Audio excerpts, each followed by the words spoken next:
Dongeng Bahasa Indonesia. Aladin dan Lampu Ajaib. Pada suatu ketika di padang pasir Arab ada sebuah kerajaan. Di sana hidup seorang penjahit miskin yang mempunyai anak bernama Aladin. Dia senang bermain di pasar bersama hewan peliharaannya, Abu Sikra.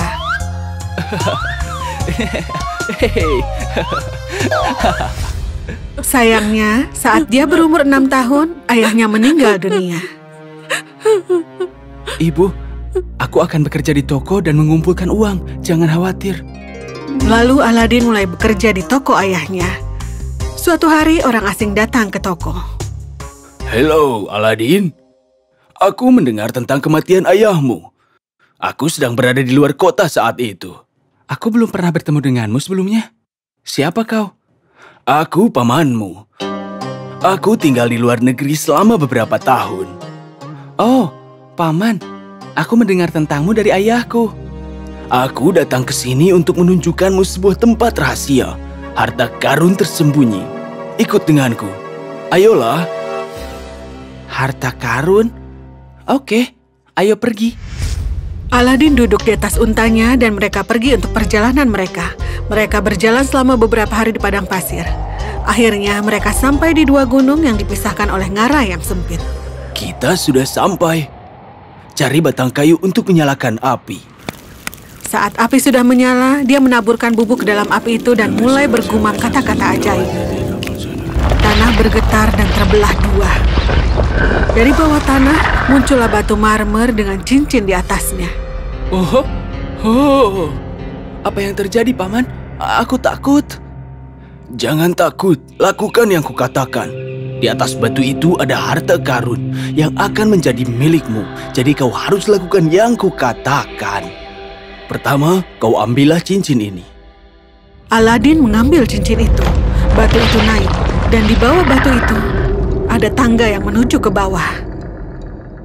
Di ujung tangga itu kau akan menemukan kebun pohon-pohon buah. Pergilah menuju ke sana tanpa menyentuh apapun atau kau akan mati dengan segera. Teruslah berjalan sampai kau tiba di mana ada sebuah lampu terang. Buang minyak yang ada di dalamnya dan bawa ke sini. Cincin ini akan melindungimu dari bahaya. Aladin menuruni tangga dengan hati-hati tanpa menyentuh dinding emas. Di bawah tangga ada kebun pohon buah. Buah-buahan ini terlihat lezat. Aladin merasa lapar. Dia tidak bisa menahan dirinya untuk memetik buah. Sesaat setelah dia memetik apel, apel itu berubah menjadi batu rubi. Wow. Dia memetik anggur, lalu berubah menjadi permata. Aladin mengambil sebanyak yang dia bisa selama perjalanan. Lalu, dia melihat lampu yang menyala. Dia membuang minyak di dalamnya dan mengisi dengan buah-buahan. Aladin kembali ke tangga di mana pamannya sedang menunggunya. Ayo, berikan lampunya padaku. Tanganku penuh. Bantu aku di sini, Paman. Bocah bodoh. Berikan aku lampu itu atau kau di sini selamanya. Dalam kemarahannya, sang penyihir bergumam sihir ajaib dan pintu batu itu tertutup. Aladin terkunci di dalam gua. Paman, Paman, biarkan aku keluar. Paman, Paman, aku seharusnya tidak mempercayai pria itu. Aladin menangis dan menangis untuk beberapa hari, menunggu seseorang untuk menolongnya, tapi tidak ada yang datang. Oh, seseorang, tolong keluarkan aku dari sini. Kumohon, seseorang, tolong aku. Saat dia memohon, Aladin menyentuh cincin dengan jarinya, dan dia terkejut. Dia berada di rumahnya.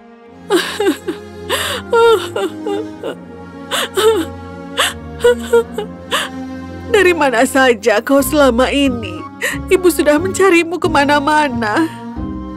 Aladin menceritakan kejadiannya dan memperlihatkan harta karun yang dia kumpulkan. Lampu ini tua sekali. Dia menggosok lampu itu untuk membersihkannya. Dia terkejut karena ada jin besar yang keluar dari lampu itu. Hahaha, nyonyaku. Katakan permintaanmu, aku budakmu saat kau memegang lampu itu. Aladin dan ibunya tercengang. Ibu meminta makanan kepada jin itu karena mereka kelaparan selama beberapa hari. Dengan segera, jin membawa selusin piring perak ke meja makan. Lalu, di setiap piring muncul makanan lezat seperti daging panggang, kue kering, roti mentega, dan masih banyak lagi. Aladin dan ibu memakan makanannya hingga kenyang. Ibu menjual piring peraknya di pasar dan membeli kebutuhan untuk hidup. Suatu hari, Aladin sedang berjalan di pasar bersama Abu. Tiba-tiba, dia mendengar pengumuman. Segera tutup tokonya, bersihkan jalan. Siapapun yang melihat ke arah sang putri akan dipenggal. Putri? Aku belum pernah melihatnya. Hari ini aku akan melihatnya. Aladin bersembunyi di tumpukan tong. Kemudian datanglah Tandu sang putri. Dia terlihat di balik tirai. Aladin terpesona dengan kecantikannya. Wow, dia adalah gadis tercantik yang pernah kulihat. Aku akan menikahinya. Dia berlari menuju rumahnya dan menceritakan pada ibu tentang cintanya. Bagaimana kau bisa berpikir kau akan menikahi sang putri?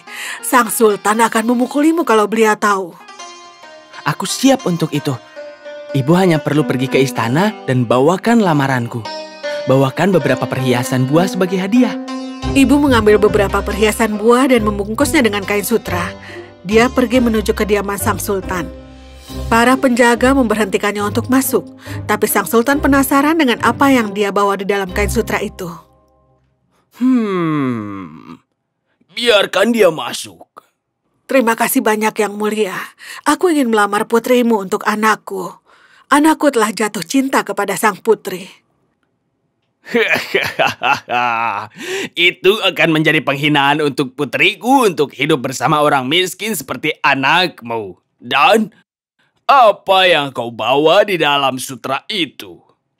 Dia membuka kain itu dan menunjukkan permata berbentuk buah kepada sang sultan. Aku belum pernah melihat perhiasan secantik ini dalam hidupku. Aku terkesan. Tapi sebelum aku menerima lamaranmu, anakmu harus membuktikan dirinya. Katakan padanya untuk membawa 40 baki dengan permata yang sama. 2 budak yang memakai pakaian terbaik harus membawa masing-masing piring. Baiklah yang mulia. Ibu pulang ke rumah dan memberitahu Aladin tentang syarat dari sultan. Jangan khawatir. Aladin menggosok lampu dan meminta pada jin apa yang sultan minta.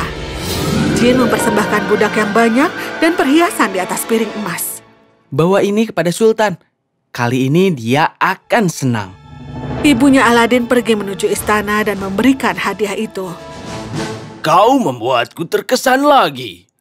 Tapi anakmu harus membangun istana yang megah untuk hidup bersama putriku. Ibu pulang ke rumah dan memberitahu Aladin tentang syarat dari sultan. Dengan segera dia menggosok lampu dan memberitahu keinginannya kepada jin. Jin lalu membangun istana yang megah dalam 1 malam. Itu terlihat dari jendela sang sultan. Jin membentangkan karpet dari istana Aladin menuju istana sultan. Kerja bagus, Jin.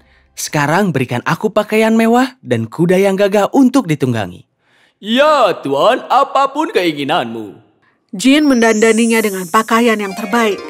Aladin pergi menuju istana sang sultan dengan kuda putih yang gagah.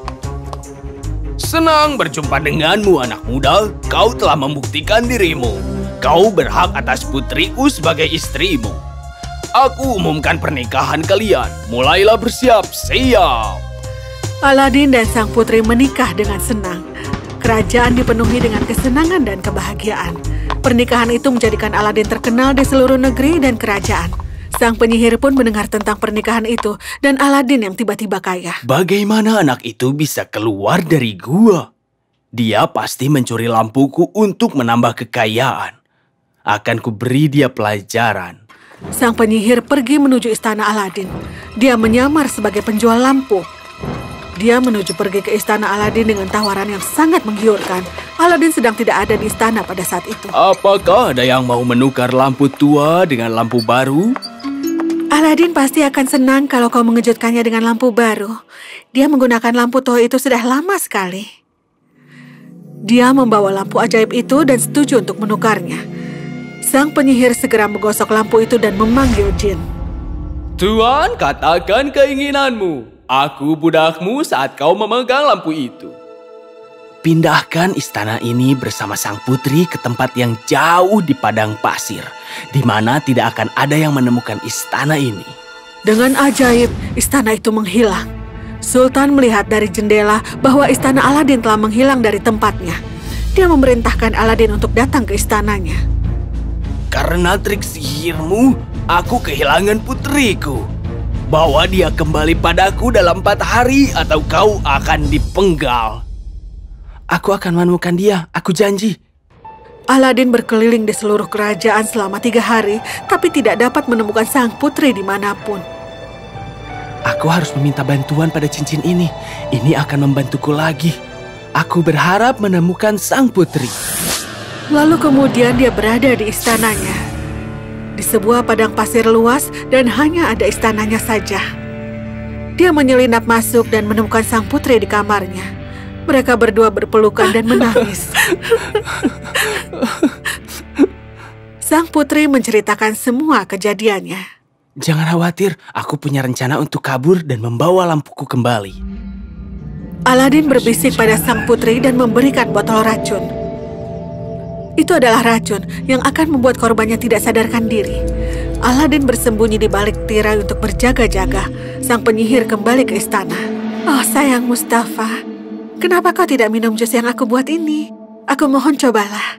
Ratuku, aku telah menunggu momen ini lama sekali. Berikan aku minum. Walaupun ini racun, aku akan meminumnya. Sang putri menuangkan jus itu ke dalam gelas dan menambahkan beberapa tetes racun. Dan dia memberikan minuman itu.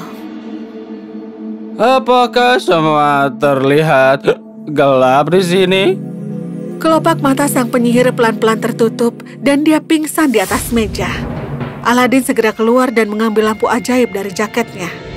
Tuan, katakan keinginanmu. Aku budakmu saat kau memegang lampu itu. Bawa kami ke istana sang sultan bersama istana kami. Tinggalkan penyihir jahat ini di tempat yang jauh di padang pasir yang membuat dia tidak bisa pulang. Jin melakukan yang dikatakan dan mereka kembali ke kerajaan lagi. Melihat keberanian Aladin, sang sultan menawarkan dia mahkotanya. Sebuah pemahkotaan yang megah telah diadakan untuk Aladin. Mereka hidup bahagia untuk selamanya.